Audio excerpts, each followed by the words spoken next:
मैं ओशिन शर्मा बोल रही हूँ। मैं 2018 बैच की ब्लॉक डेवलपमेंट ऑफिसर हूँ और 2019 बैच की मैं एचएस अधिकारी हूँ। और मेरी शादी विशाल नेहरिया, जो कि एमएलए धर्मशाला हैं प्रेजेंटली, उनसे 26 अप्रैल को हुई थी। और ये शादी हम दोनों की रज़ामंदी से हुई थी, लेकिन आज की डेट में वो मुझे फ़िज़िकली, इमोशनली अब्यूज़ करते हैं, मेरा शोषण करते हैं, मुझे इमोशनल ब्लैकमेलिंग करते हैं, मेंटल टॉर्चर करते हैं। कल उन्होंने अपने परिवार के सामने मुझे बहुत ज़ोर से मारा, 3 थप्पड़ मारे और मैं बिस्तर से नीचे गिर गई। और उन्होंने अपने माँ बाप को बुलाते हुए ये कहा कि आप ये देखिए, मैंने इसको मारा है और अब किस्सा ख़त्म करते हैं। मैं आपको कल मैंने खुद को सेव करने के लिए कुछ फ़ोटोज़ ली हैं। आप देख सकते हैं कि उनकी उंगलियों के निशान मेरे चेहरे पे हैं और मेरे पूरे फेस में बहुत ज़्यादा पेन है।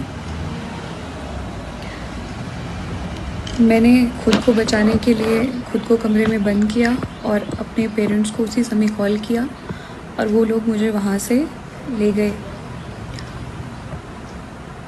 मैं बहुत ही ज़्यादा मेंटली परेशान हूँ, क्योंकि कॉलेज में हम लोग साथ थे, लेकिन उसके बाद इन्हीं हरकतों की वजह से, क्योंकि कॉलेज में भी ये मुझे मारते थे, मैंने इन्हें छोड़ा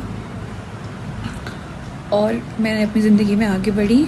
लेकिन एमएलए बनने के बाद ये फिर मेरे पास आए और 2019 में आए और मुझे निरंतर शादी के लिए बोलते रहे। मैं 2021 तक मैंने इन्हें मना किया, लेकिन 2021 में मुझे लगा कि शायद ये एक जेन्युइन इंसान है और शायद ये मुझे भूल नहीं पाए हैं कॉलेज से। मैंने इन्हें मौका दिया, लेकिन इन्होंने मेरा बहुत ही नाजायज़ फ़ायदा उठाया है। शादी के चौथे दिन ही इन्होंने मुझे घर से बाहर निकाल दिया। इनके पेरेंट्स उस समय नहीं थे और घर से बाहर निकाल दिया सुबह 4 साढ़े 4 बजे, जब मैं कोविड पॉजिटिव थी, और कहा कि वो सामने रास्ता है, तू चली जा वहाँ पे। और मैं वहाँ चली गई। मैंने कहा मुझे फ़ोन दे दीजिए, इन्होंने मुझे फ़ोन भी नहीं दिया। मैं सड़क पर बैठ गई। आई वॉज़ वेटिंग कि कोई आएगा तो मैं फ़ोन लूँगी, अपने पेरेंट्स को कॉल करूँगी। ये वहाँ आ गए। इन्होंने ग्लास की बॉटल उठाई और थ्रेट किया कि मैं इसको अपने सर पे मार दूँगा अगर तो मेरे साथ वापस नहीं चली। उस ब्लैकमेलिंग के बाद मैं घर चली गई इनके साथ वापस। मैंने कहा आपकी मम्मी को पता होना ज़रूरी है। इन्होंने छुरी ली और रसोई में चले गए, वॉशरूम में खुद को बंद कर लिया और वहाँ पे ये धमकी दी कि मैं खुद को मार दूँगा अगर तुमने बताया। तो मैंने इनके माँ बाप को नहीं बताया। इनके माँ बाप, स्पेशली इनकी माँ, पिता इनके बीमार थे, तो मेरी उनसे कोई शिकायत नहीं है। इनकी माँ ने मेरी फैमिली को इतनी बार बुला के ज़लील किया है और ये झूठे एलिगेशंस लगाए हैं कि मैं इनके लड़के को मारती हूँ। इनके लड़के ने भी मेरे पे फॉल्स एलिगेशन लगाए हैं कि मैं इन्हें अब्यूज़ करती हूँ, मैं इन्हें मारती हूँ। मैं अगर इन्हें मारती हूँ तो आप ये मुझे बताएं, क्या ये इस प्रकार के आदमी हैं कि मार खाएंगे? इन्होंने मुझे फरवरी 2021 में भी, चंडीगढ़ में थे हम होटल में, बहुत मारा। उस वक्त ये ड्रंक थे। इन्होंने मुझे आधे घंटे तक पीटा। इस इंसिडेंट के बाद भी जब मैंने कहा कि मैं पुलिस जाऊंगी, तो इन्होंने मुझे वहाँ पे इमोशनल मैनिपुलेशन करके रोक लिया। जब मैंने शादी से मना किया तो इनकी माँ और मासी दोनों मेरे ऑफिस में आके इन्होंने भी यहाँ इमोशनल ड्रामा किया और वो रोई। और मुझे एज ए ह्यूमन लगा कि शायद मुझे एक चांस और देना चाहिए। मेरे माँ बाप को इन्होंने बहुत ज़लील किया। ये धमकियाँ दी हैं कि कभी कभी आपकी लड़की अगर हमारे घर में अकेली आ गई और तो हम पुलिस बुला लेंगी। और ये सुपरस्टिशियस बातें करते हैं ये लोग। चेले को बुलाएंगे, उसको बुलाएंगे, वो बताएगा कि इस लड़की ने हमारे बेटे को मारा है कि नहीं।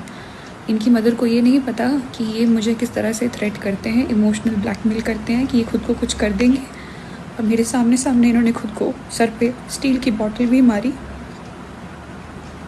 जिस रात मैंने इनसे ये पूछा, जब इन्होंने मुझे बताया कि सुबह इन्होंने और इनकी मम्मी ने कहीं निकलना है, तो एज अ वाइफ मैंने सिर्फ इतना पूछा कि आप कहाँ जा रहे हैं। इनका कहना था कि माँ ने मना किया है बताने से। मुझे गुस्सा आया, मैंने इन्हें झंझोड़ा कि कम ऑन, आपको मुझे बताना चाहिए, I am your wife, I am your partner, I must know. ये उठे और इन्होंने स्टील की बॉटल अपने सर पे मार ली। उस स्टील की बॉटल में आज भी डेंट है।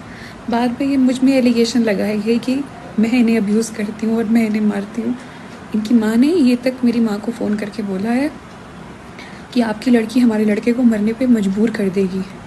मेरा ये वीडियो बनाने का एकमात्र ये मकसद है कि मैं सबसे, पुलिस से और सभी से सिर्फ अपने अपने परिवार की सेफ्टी चाहती हूँ। और अगर इन्हें कुछ भी होता है तो I am not held responsible for that, I should not be held responsible for it. ये लोग कोई किसी भी प्रकार का एलिगेशन लगा सकते हैं। Vishal has been forcing me to have a kid. I have told him numerous times that he is not mentally fit to be a father, and he has been forcing me.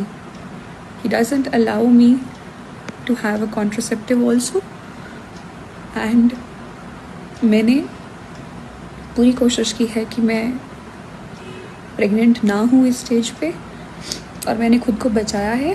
और इसने मुझसे इसी बात पे बहुत बार झगड़ा किया है, ब्लैकमेलिंग की है कि मैं कभी नदी में कूद जाऊंगा, मैं ये करूंगा, मैं वो करूंगा। ये सब इंसिडेंट कल आके ख़त्म हुए जब इन्होंने मुझ पे हाथ उठा के मुझे नीचे फेंक दिया और अपने माँ बाप को बुला लिया कि मैंने इसे मारा है। मैं अपना सारा सामान लेके अपने माँ बाप के साथ रहता आ चुकी हूँ।